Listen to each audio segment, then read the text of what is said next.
시간에 우리에게 주시는 하나님의 말씀 같이 보도록 하겠습니다. 마태복음 27장 39절에서 46절입니다.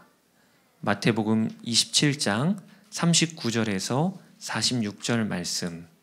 지나가는 자들은 자기 머리를 흔들며 예수를 모욕하여 이르되 성전을 헐고 사흘에 짓는 자여, 내가 만일 하나님의 아들이거든 자기를 구원하고 십자가에서 내려오라 하며, 그와 같이 대제사장들도 서기관들과 장로들과 함께 희롱하여 이르되 그가 남은 구원하였으되 자기는 구원할 수 없도다. 그가 이스라엘의 왕이로다. 지금 십자가에서 내려올지어다. 그리하면 우리가 믿겠노라. 그가 하나님을 신뢰하니 하나님이 원하시면 이제 그를 구원하실지라. 그의 말이 나는 하나님의 아들이라 하였도다 하며, 함께 십자가에 못 박힌 강도들도 이와 같이 욕하더라. 제6시로부터 온 땅에 어둠이 임하여 제9시까지 계속되더니 제9시쯤에 예수께서 크게 소리질러 이르시되 엘리 엘리 라마 사박다니 하시니, 이는 곧 나의 하나님 나의 하나님 어찌하여 나를 버리셨나이까 하는 뜻이라. 아멘. 제가 청소년 시절에 저를 참 사랑해 주시고 이끌어 주셨던 한 전도사님이 계셨습니다. 그 전도사님에 대한 여러 추억들이 있는데 그 중에 한 가지 잊혀지지 않는 추억이 이 고난주간 때 한 번은 그 전도사님이 설교하러 올라가셔서 예수님이 십자가 지시는 성경 본문을 읽으시고는 한마디 질문을 하셨어요. 뭐라고 질문하셨냐면, 지금도 생생한데 제가 이 본문을 읽어도 마음에 감동이 없습니다. 십자가 지시는 예수님 이야기인데 제게 눈물이 없습니다. 그러면서 여러분 중에 이 십자가 이야기 들으면서 눈물이 나는 사람이 있습니까? 그렇게 질문을 하셨어요. 그리고는 그런 분이 있다면 손을 들어보라고 하셨습니다. 아무도 손을 안 들었어요. 그런데 그때 제가 그 주간에 나름 청소년 시절 감수성이 풍부했거든요. 사복음서를 읽다가 예수님 십자가 지시는 부분에서 눈물을 흘렸던, 그래서 부끄럽지만 손을 들었습니다. 그리고 지금 기억나는 것은 그 다음에 무슨 일이 벌어졌는지는 모르고 창피한 기억만 납니다. 근데 진짜 정말 사건은 그 다음 날 일어났어요. 그 전사님이 저희 집에 전화를 하셔서 저희 부모님께 왕락이와 돌아오는 금요일에 기도원을 좀 같이 가고 싶습니다. 그래서 하루를 보내달라고, 그래서 그 전도사님과 저만 기도원에 올라간 적이 있어요. 근데 그 기도원에 올라가서 저는 처음 기도원 간 거예요. 근데 그 전도사님이 저녁에 제 앞에 무릎을 꿇으시는 거예요. 그러더니 나를 위해서 손을 얹고 기도해달라. 그리고 그렇게 기도를 하면서 눈물을 흘리시더라고요. 그 추억이 지금도 생생합니다. 그 전도사님은 그 이후로 강원도 정선에 가셔서 카지노 앞에서 그 카지노로 인하여 인생이 망가진 그분들, 노숙자들에게 밥을 해서 이런 사역을 하시다가 지금은 인천에 오셔서 사역을 이어가고 계신데, 지금 제가 목회를 하면서 점점 더 그때 그 전도사님의 마음이 얼마나 귀한 마음이었는가, 그리고 저를 돌아보는 것입니다. 나는 이 십자가에 대한 감격과 감동이 생생한가. 우리가 신앙생활 하면서 정말 오늘 저녁은 설레이는 밤입니다. 왜냐하면 나의 죄가 씻김을 받고 우리 주 예수 그리스도 안에서 내가 새 사람이 된 날, 그날이 오늘이잖아요. 그 감격과 감동이 있으십니까? 오늘 이 저녁에 그 은혜가 있게 되기를 주의 이름으로 축복합니다. 예수님은 체포당하시고 신문 받으실 때, 그리고 십자가에 달리실 때도 모든 상황에서 극히 말을 아끼셨습니다. 빌라도 총독 앞에서도, 또 분봉왕 헤롯 앞에서도, 대제사장 앞에서도 예수님은 변론을 하지 않으셨습니다. 거짓된 송사가 난무할 때도 그 일에 대하여 대꾸하지 않으셨습니다. 그리고 오늘 우리가 함께 읽은 이 골고다 언덕에서 예수님은 조용하셨어요. 오늘 본문은 유난히 사람들이 조롱하고 그리고 저주했던 말소리가 가득합니다. 39절에 보면 지나가는 사람들이 예수님을 모욕했다고 나와 있고, 41절에 보면 대제사장들과 서기관들, 장로들이 희롱의 말을 내뱉습니다. 그리고 44절에는 심지어 예수님 옆에 달려있던 강도가 저주의 말을 쏟아냅니다. 그러니까 성경은 이 십자가의 자리가 조롱과 저주와 분노의 말로 가득한 자리였다는 것을 알려주시고 있습니다. 그런데 그런 상황에서도 정작 예수님은 말씀하지를 않으셨어요. 이 일을 700년 전 이사야 선지자가 정확히 예언하기를 그가 곤욕을 당하여 괴로울 때에도 그의 입을 열지 아니하였음이며 마치 도수장으로 끌려가는 어린 양과 털 깎는 자 앞에서 잠잠한 양같이 그의 입을 열지 아니하였도다. 그러니까 예수님께서는요, 잠잠하게 입을 열지는 않으셨지만 그렇게 조롱과 저주가 난무하는 이 상황 속에서도 말씀을 차근히 이루어가고 계셨던 거예요. 그리고 또 성경은 예수님이 이런 침묵만 하신 게 아니라 예수님이 십자가에서 말씀하신 말씀들을 기록을 하고 있습니다. 그게 오늘 46절입니다. 예수께서 크게 소리질러 이르시되 엘리 엘리 라마 사박다니 하시니. 저주와 조롱을 내뱉는 사람들에게 양같이 침묵하셨지만 동시에 사랑하는 사람들이 들을 수 있게끔, 그래서 사복음서에는 제자들이 예수님의 십자가에서 하신 말씀을 기록을 해 놓으셨어요. 그 들을 수 있게끔. 그리고 또 오늘 큰 소리로 하나님 앞에서 외치셨던 말씀을 하셨다는 거예요. 그래서 십자가에서 7가지 말씀을 하셨다 해서 흔히 가상칠언이라고 부르지요. 그 가상칠언 중에 오늘 우리가 읽은 마태복음은 마태 제자는 한 말씀을 기록을 해 놓았습니다. 그게 바로 엘리 엘리 라마 사박다니. 이 말씀을 우리에게 증거해 주고 있습니다. 저는 어렸을 때부터 이 고난주간과 성금요일이 되면 끊임없이 교육을 받았던 게 무엇이냐면 십자가가 얼마나 잔인한지를 배웠습니다. 하여튼 성금요일이 되면 꼭 의학 전문가가 나와서 십자가에 달리면 머리끝부터 발끝까지 어떤 고통이 따르는지를 자세히 설명을 해주고 영상을 보여주면서 그게 얼마나 아픈 것인지를 계속해서 들었습니다. 그러다가 더 이상 설명이 필요치 않은 최종판이 나왔죠. 그게 패션 오브 크라이스트라고 하는 영화가 개봉을 한 것입니다. 제가 그 영화를 볼 때 첫 충격은요, 너무 컸어요. 차마 눈을 뜨고 보기가 어려울 정도로 마음이 괴로웠고, 그리고 장면마다 중간에 그렇게 많이 흐느껴 울었습니다. 이게 저의 고난주간 기억이고, 그리고 성금요일에 경험했던 계속된 경험이었어요. 그런데 여러분, 정작 성경은요, 예수님이 얼마나 아프셨는지에 대한 초점으로 기록되어져 있지를 않아요. 사복음서를 읽어보면 예수님의 사역의 정점인 십자가 이야기는요, 그 분량 자체도 많지 않을 뿐더러 고통을 연상시킬 만한 묘사는 절제를 하고 있습니다. 마태도 오늘 십자가 사건을 전할 때 예수님이 얼마나 처절하게 몸이 찢기셨는지, 고통으로 몸을 뒤틀으셨는지, 못이 어디에 박혔는지 이런 이야기는 하지 않고 있어요. 오히려 사복음서 저자들은요, 십자가를요, 예수님의 말씀으로 묘사를 합니다.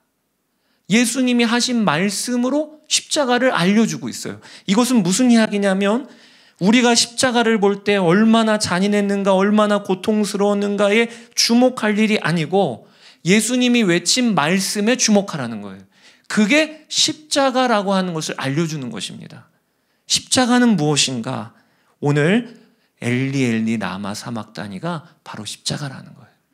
엘리 엘리 라마 사막다니 번역하면 나의 하나님 어찌하여 나를 버리셨나이까.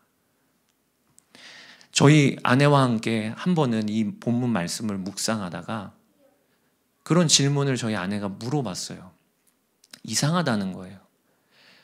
구약 때부터 이미 예수님이 십자가에 어린 양이 달려 돌아가실 것을 알고 부활을 또 예언을 해 두셨습니다.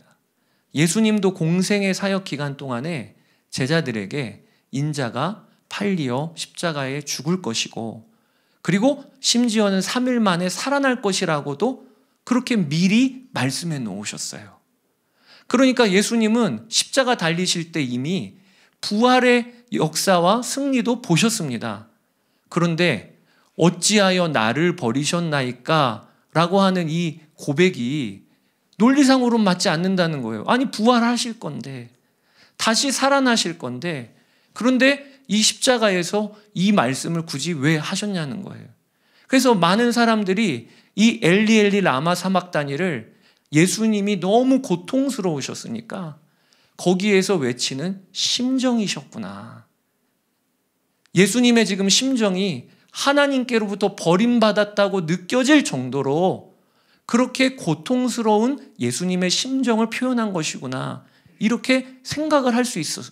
저도 같이 묵상하다가 그런 생각이 들더라고요. 그런데 여러분 꼭 아셔야 될 게 이건 예수님의 심정이 아니고요. 십자가에서 벌어진 일이 무엇인가를 드러내시는 거예요. 십자가에서 무슨 일이 벌어졌냐? 예수님을 하나님께서 버리신 겁니다. 오늘 본문에 엘리 엘리라고 크게 외치셨는데 이것은 나의 하나님이라는 뜻이죠. 그런데 여러분, 예수님의 공생의 기간 동안에 예수님은 한 번도 하나님을 향하여 나의 하나님이라고 호칭하신 적이 없으세요. 항상 예수님은 하나님을 향하여 아버지라고 하셨어요. 제자들에게 기도를 가르치실 때도 하늘에 계신 우리 아버지라고 하셨어요.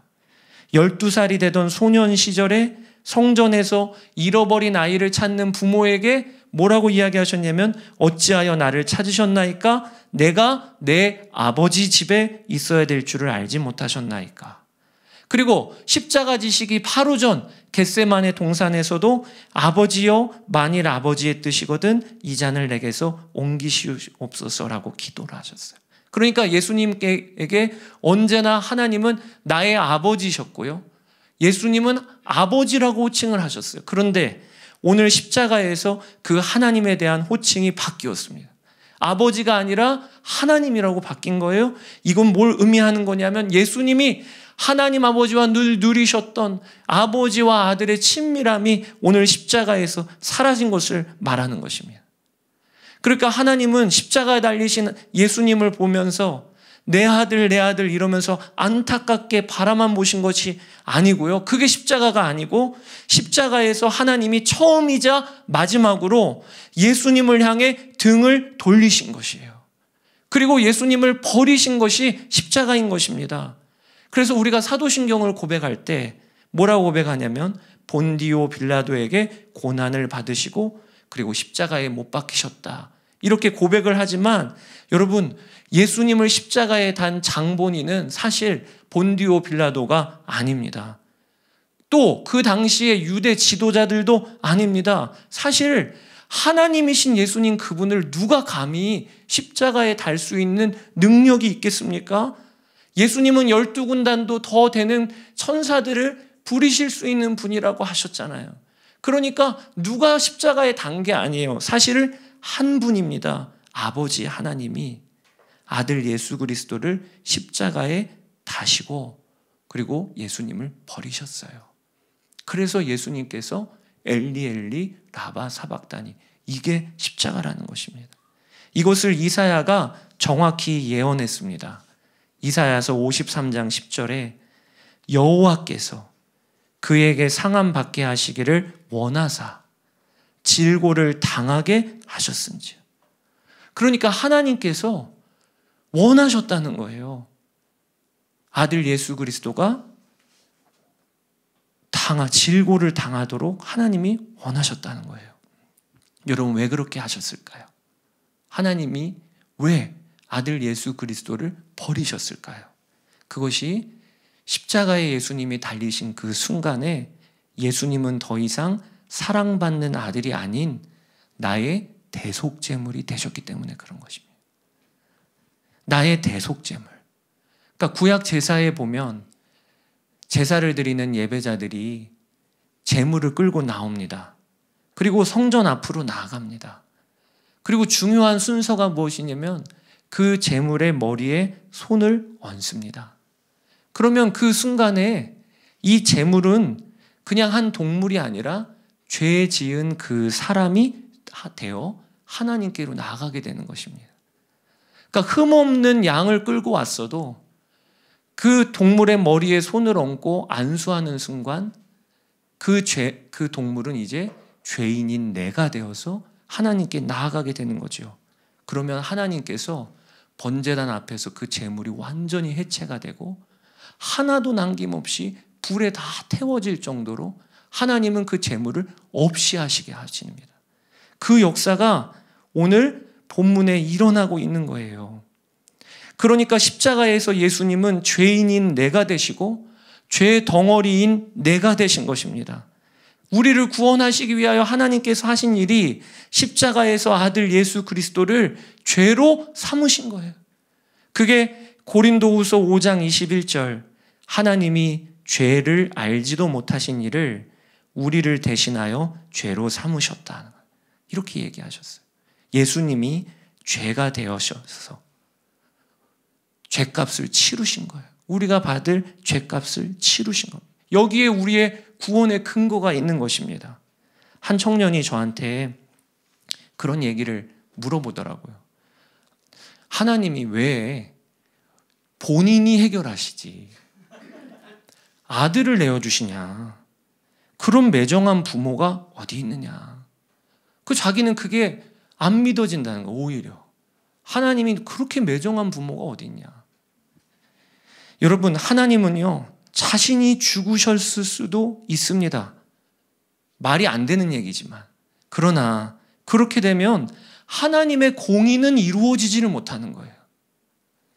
하나님은 의로운 분이세요. 그래서 죄를 그냥 넘어가시면 그것은 온 우주를 통치하시는 최고의 심판자이신 하나님의 공의가요 무너지는 것이에요.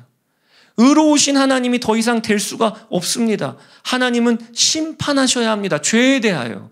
그래서 하나님의 본체이시자 죄가 없으신 아들을 내어주시고 그 아들을 죄로 삼으셔서 심판하신 것이에요. 그래서 십자가에서 하나님의 공의가 온전히 이루어지도록 하나님은 그렇게 하신 것입니다. 그래서 내 죄의 문제가 해결을 받은 것이죠. 그게 우리가 오늘 붙잡는 십자가에서 이루어진 일이에요. 그리고 또 하나, 십자가에서 하나님의 공의와 함께 죄인인 나를 향한 하나님의 사랑이 온전히 또한 이루어졌습니다. 성경은 하나님이 예수 그리스도를 죄로 삼으신 목적을 분명히 밝히고 있습니다. 그것은 주 예수님은 죄가 되시고 그리고 우리는 의가 되게 하시려고 하나님이 그렇게 하셨다는 거예요. 그게 바로 고린도후서 5장 21절입니다. 하나님이 죄를 알지도 못하신 이를 우리를 대신하여 죄로 삼으신 것은 우리로 하여금 그 안에서 하나님의 의가 되게 하려 하심이라. 하나님이 죄로 아들을 삼으신 것은 우리를 의롭게 하시려고, 우리의 죄값을 치르시고 우리를 정결하게 하셔서 우리를 받으시려고 하나님이 아들 예수 그리스도를 십자가에 다신 거예요. 이 일을 하나님은 기뻐하셨다고 하셨습니다. 이사야서 53장 10절에 여호와께서 그에게 상함을 받게 하시기를 원하사 질고를 당하게 하셨은즉 그의 손으로 여호와께서 기뻐하시는 뜻을 성취하리로다. 여러분, 하나님이 십자가에서 한편으로는 공의를 이루셨지만 한편으로는 우리를 향한 완전한 사랑을 성취하셨어요. 어떻게 이렇게 사랑하실까? 우리가 손양원 목사님을 잘 압니다. 우리 친아들을 죽인 원수를 십자가 사랑으로 사랑해서 양자를 삼으신 목사님이시죠. 이 손양원 목사님이 한국에 계셨다는 것만으로도 얼마나 큰 우리의 자랑입니까? 십자가 사랑의 증인이니까요. 그런데 엄밀히 말하면 손양원 목사님의 사랑과 십자가에서 베푸신 하나님의 사랑은 또 완전히 달라요. 손양원 목사님은 원수인 안재선을 양자 삼기 위해 자기 친아들을 죽인 게 아니잖아요. 안재선이 자신의 친아들을 죽이고 나니까 그 원수를 사랑한 것이죠. 그런데 십자가에서 하나님은요, 어떻게 하셨냐면 원수인 나를 얻기 위해 자기 손으로 자기 친아들을 매달고 버리신 거예요. 그러니까 이런 사랑은요, 도무지 이해가 안 될 정도로 우리를 사랑하시는 것입니다. 측량할 수가 없는 사랑을 하신 거예요. 성경에 가장 최고의 사랑이 어떤 사랑이냐? 친구를 위하여 자기 목숨을 주는 사랑이라 하셨어요. 사람이 친구를 위하여 자기 목숨을 버리면 이보다 더 큰 사랑이 없나니. 최고의 사랑이에요. 자기 목숨을 친구를 위하여 내주는 것. 근데 여러분, 저는 이 말씀 앞에서 이런 생각을 해봤어요. 누군가에게 내가 목숨을 내놓아야 될 정도로 사랑해야 될 일이 있다면 하나님의 은혜가 부어지면 저도 그런 결단을 할 수 있지 않을까? 어떻게 보이세요? 그런 결단을 할 수 있지 않을까? 그런 상황이 됐을 때 내가 대신 죽어야 된다고 하면 그런 용기도 낼 수 있을 것 같아요. 그런데 그 사람을 위해 내 사랑하는 두 딸의 목숨을 내어야 줘야 된다. 그러면 그거는 어떻게 할 수 있을 용기가 나질 않아요. 엄두도 안 나요. 사실 제 두 딸은요, 제 목숨보다 더 중요하게 여겨지는 게 제 두 딸입니다. 그런데 하나님은요, 그렇게 하셨다는 거예요. 자신의 독생자를 내어주셨습니다. 이 말은 무슨 얘기냐면 친구를 위해서 내 목숨을 내어주는 최고의 사랑보다 그걸 뛰어넘는 더 큰 사랑을 하셨다는 거예요. 그게 오늘 십자가에서 하나님이 우리에게 쏟아 부어주시는 사랑입니다. 여러분, 하나님의 사랑이 왜 위대합니까? 아들을 내어주셨다는 것. 그것 때문에 그런 거예요. 우리가 그 사랑을 받고 있는 것입니다. 그러니까 여러분, 오늘 하나님의 사랑에 의심이 드는 분이 있으십니까? 이번 한 주간을 살면서도 오늘 성금요일인데 금요일에 나오는 이 자리가 목사님이 나오라고 했어. 또 오늘 하루는 나와야지. 이런 마음으로 오면서 내가 이번 한 주간 동안에 이런 내가, 무너졌던 내가, 이런 마음으로 오시는 분 계십니까? 하나님이 이런 나도 사랑하실까? 이런 나도 용서하실까? 그런 분이 있으시다면요, 오늘 아들을 내어주셨다, 십자가에서. 그 사랑으로 나를 사랑하신다. 그 사랑을 여러분 붙드시게 되기를 바랍니다. 하나님이 나를 사랑하시는 증거는 너무 분명한 것이 십자가예요. 십자가를 보면 흔들릴 일이 없는 하나님이 나를 사랑하시는구나. 이게 믿어지는 것이 십자가입니다. 로마서 5장 8절에 우리가 아직 죄인 되었을 때 그리스도께서 우리를 위하여 죽으심으로 하나님께서 우리에 대한 자기의 사랑을 확증하셨느니라. 확실한 증거라는 거예요. 십자가만큼 확실한 증거가 없고 하나님이 나를 사랑하신다고 하는 일에 더 이상 보여줄 것이 없다는 게 십자가입니다. 왜냐하면 자신의 독생자를 내어주신 것이니까. 지난주에 로잔 대회가 있어서 그 로잔 대회에 참석을 했는데 미국의 낙스 신학대학원 설교학 교수이셨던 브라이언 채플 목사님이 오셔서 강의를 한번 해주셨어요. 근데 그 브라이언 채플 목사님이 쓴 책을 읽다가 제가 참 인상 깊게 읽은 이야기가 있는데요. 그 목사님이 젊었을 때 광산 근처에서 사역을 하셨답니다. 근데 그 광산 근처에서 인상 깊었던 성도가 있었는데 그 성도 이야기를 쓰셨더라고요, 책에. 어떤 분이냐면 광산에서 일하다가 큰 사고가 나서 심각한 부상을 당하고 그리고 평생을 다리가 없이 장애를 안고 살았던 성도 이야기였어요.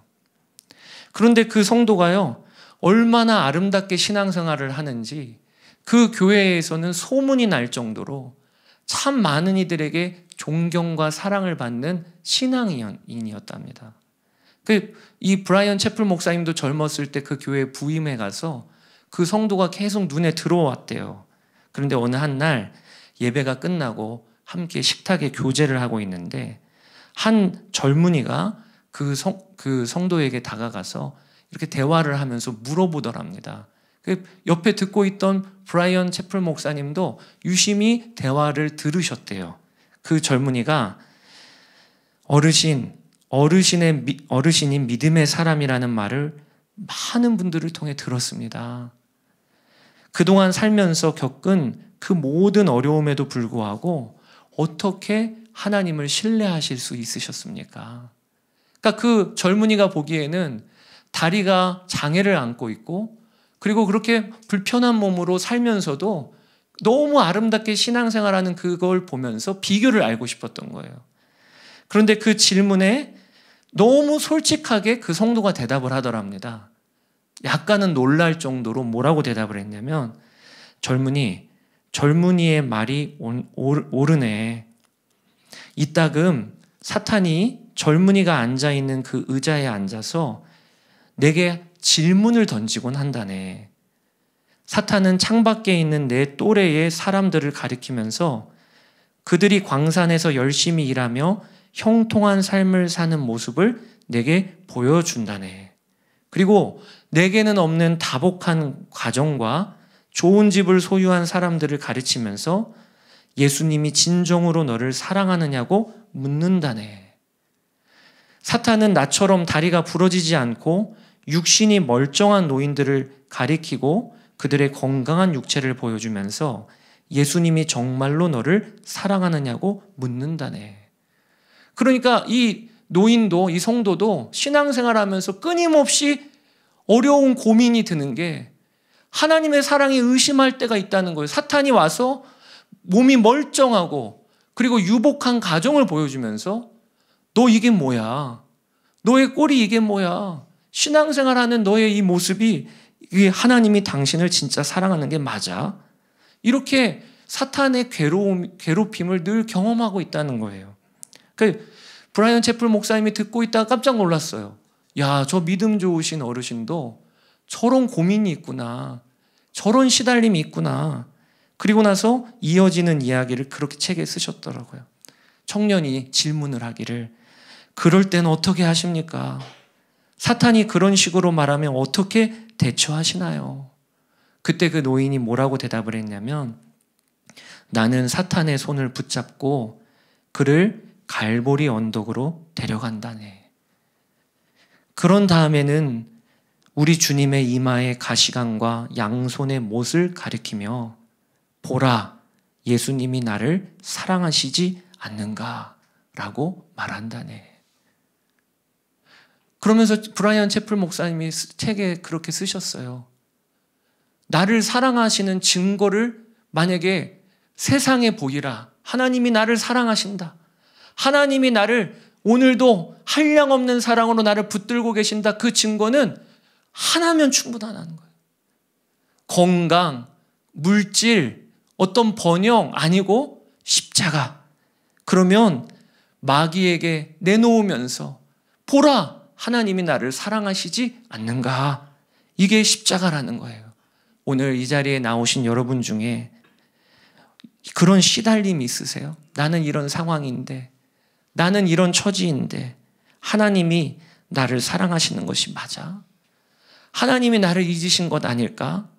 그런 어떤 악한 마귀의 시달림 가운데 있는 분 계세요? 그때 해야 될 일이 있어요. 십자가로 나아가는 거예요. 십자가를 바라보는 거예요. 그리고 보라, 하나님이 나를 사랑하시지 않는가? 그게 십자가입니다. 하나님의 공의와 나를 향한 사랑이 완전히 이루어진 것이 십자가예요. 저는 여러분 아시지만 저희 아버지가 18년 동안 식물인간으로 자리에 누워 계셨었던 그런 어려움을 저희 가정은 겪었습니다. 그때마다 아버지를 옆에서 돌보는 병간호하는 것도 보통 어려운 일은 아니었지만 사실은 저의 개인적으로 가장 괴로웠던 것은 신앙적인 질문이었어요. 그게 무엇이냐면 하나님이 우리 아버지를 사랑하시는 것이 맞을까? 그리고 또 저희 아버지의 입장이 되어서 조금이라도 생각을 해보면 나도 하루 종일 자리에 누워서 움직이지도 못하는 손가락 하나도 깜짝 움직이지 못하는 그런 처지가 되면 저도 하나님을 저주하고 욕할 것 같은 거예요. 1년, 5년, 10년 그걸 어떻게 버틸까? 그런 생각이 들더라고요. 그래서 저에게 있어서 가장 어려운 문제가 우리 아버지의 구원의 문제였습니다. 우리 아버지가 정말 저 기간에 믿음을 지키며 하나님 앞에 나아가실 수 있을까? 그리고 또 저희 아버지의 삶을 보면서 하나님이 우리 아버지를 사랑하시는 게 맞을까? 여러 신학 교수님한테 가서 물어보도 보고 여러 목사님들한테 가서 저희 아버지를 소개하고 질문을 여쭤보기도 했어요. 근데 그럴 때마다 시원한 대답을 들어본 적이 없었습니다. 설명은 다 잘 해주셨어요. 말씀을 통해서도 저에게 상담을 해주셨어요. 그런데 돌아서는 길은 언제나 마음에 꽤나 고통이 있었습니다. 근데 한날은 그날도 어느 한 목사님한테 가서 목사님께 저희 아버지를 이렇게 설명해 드렸어요. 저희 아버지가 한 10여 년 전에 사고를 당하셔서 지금까지 누워 계신데 하나님이 우리 아버지를 사랑하시는지 잘 모르겠고 또 저희 아버지의 구원의 문제가 어떻게 되는지 그 부분이 잘 모르겠습니다. 그랬더니 그 목사님이 저에게 딱 하나 질문을 하시더라고요. 아버지가 건강하셨을 그때 예수님을 잘 믿으셨나? 제가 잘 믿으셨죠.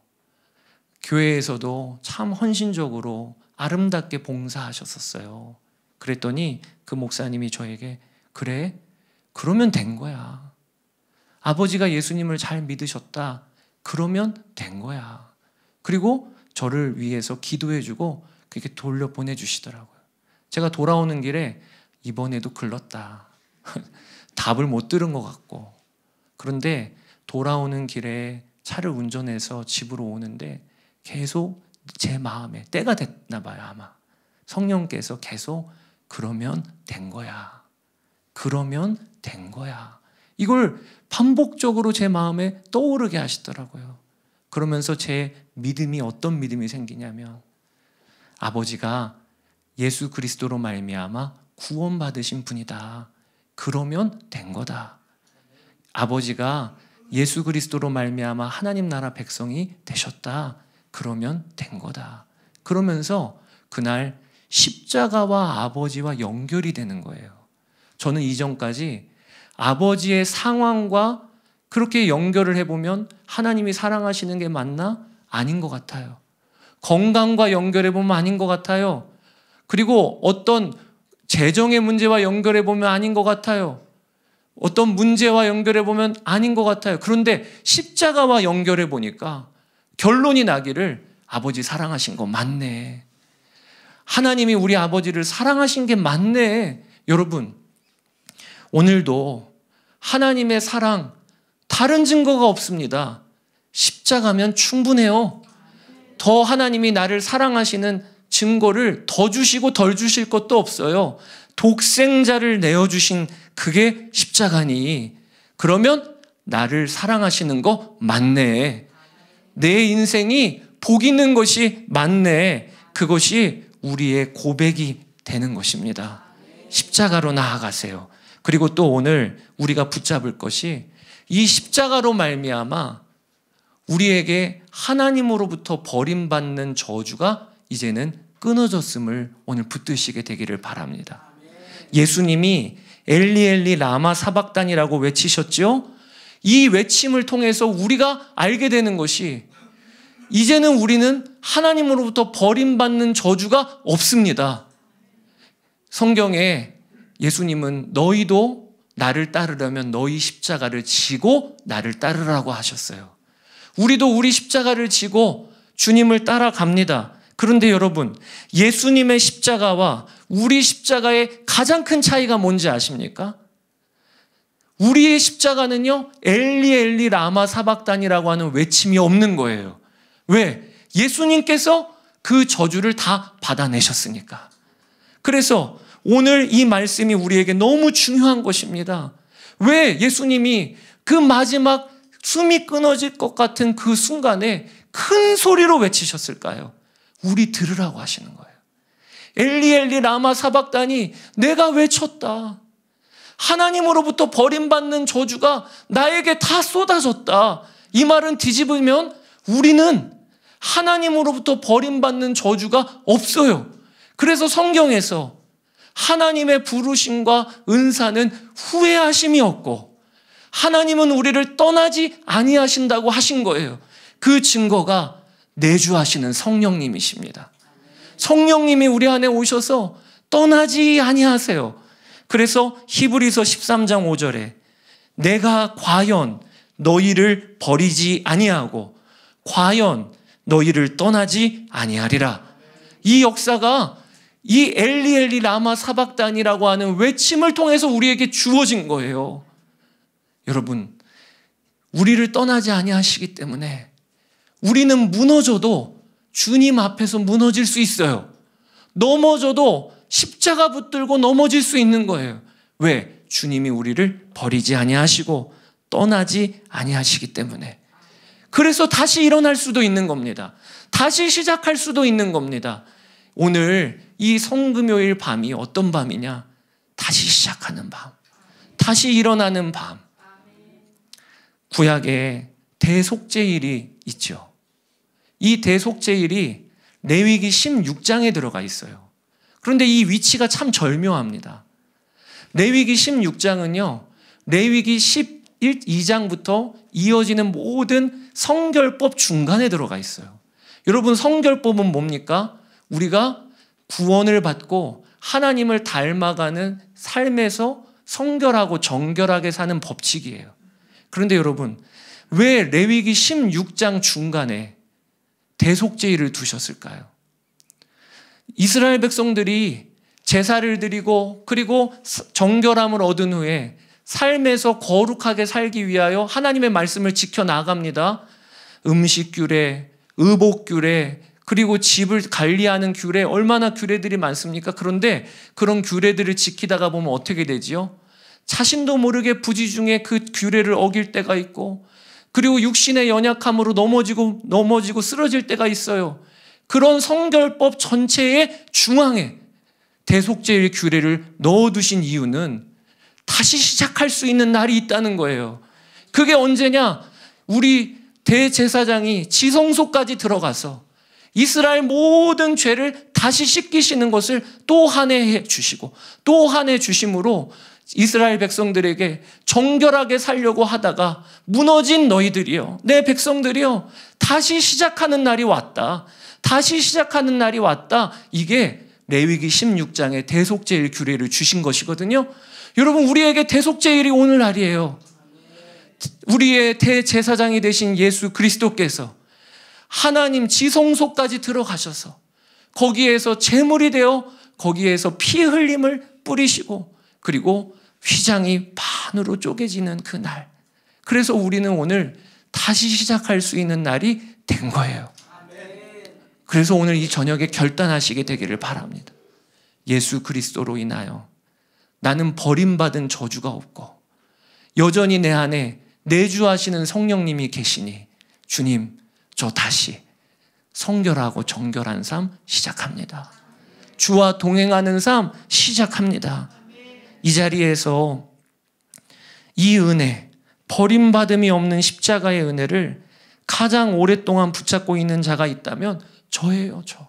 아마 여러분들도 말씀을 들으면서 나다 이렇게 얘기하실 수 있을 거예요. 습관적인 죄로 인하여 무너지고 또 무너지고 얼마나 그렇게 신앙생활하였는지 모릅니다. 은밀한 시간에 은밀하게 죄 짓는 것이 1년도 아니고 5년, 10년 습관이 됐던 것이 저였습니다. 그래서 어느 한 날은 저는 진지하게 목회를 그만 접을 생각도 했었습니다. 그러다가 2009년에 인격적으로 주님을 만났어요. 인격적으로 주님을 만났다는 것은 다른 것이 아니고 주님이 성령님이 내 안에 계시다고 하는 것에 대하여 말씀으로 제가 붙잡게 되었어요. 성령의 근심이 있고 빌립보서 2장 13절에 성령께서 하나님이 기뻐하시는 소원을 내 안에 두신다라고 하는 이 역사가 그렇게 습관적으로 무너지는 부끄러운 제 안에 있더라고요. 성령님이 나를 떠나지 않으신다고 하는 말씀의 기록이 성경에 있더라고요. 그것을 제가 붙잡고 주님이 내 안에 계시다고 하는 것을 믿고 다시 그렇게 1년 살고 2년 살고 3년 살고 그러면서 어느 한날은 습관적인 죄로 인하여 무너졌는데 그때도 기도의 자리에 가서 덜썩 주저앉았어요. 그냥 몸만 나가서 무슨 말 할지도 몰랐죠. 하나님이 저에게 기도 중에 내 아들아, 내 종아 이렇게 말씀하셔서 그리고 내 안에 계신 성령께서 여전히 계시다는 그 말씀 붙잡고 다시 일어나고 하면서 어느 순간부터는 죄가 미워지고 죄를 끊게 되고 그러면서 이 자리까지 와 있는 것입니다. 여러분, 주님이 결코 우리를 떠나지 아니하시고 버리지 아니하세요. 그게 오늘 예수님께서 엘리 엘리 라마 사박다니라고 외치신 그 외침의 이유입니다. 한 번은 오늘 이 자리에 와 계신 박리부가 사모님이 젊은이 교회 청년 리더들 리더 훈련하는 강사로 오셔서 이런 질문을 하셨어요. 청년들에게 여러분 신앙생활 잘하는 것이 무엇인지 아십니까? 누가 신앙생활을 잘하는 것일까요?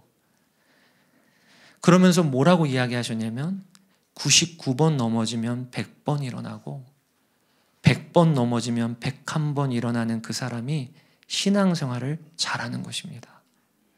제가 그 이야기를 듣고 있다가 저에게 아주 중요한 신앙의 지침으로도 삼았어요. 여러분, 신앙생활 잘하는 것은요 99번 넘어지면 100번 일어나는 거예요. 100번 넘어지면 101번 일어나는 거예요. 그런데 그럴 수 있는 근거가 바로 오늘 십자가에서 예수님께서 엘리 엘리 라마 사박다니 외치신 그것이 바로 근거입니다. 주님이 떠나지 아니하세요. 버림받는 저주가 끊어졌습니다. 이 시간에 오늘 이 십자가 붙잡고 다시 믿음의 삶, 정결한 삶, 주와 동행하는 삶 살기로 결단하며 기도의 자리로 나아갑시다.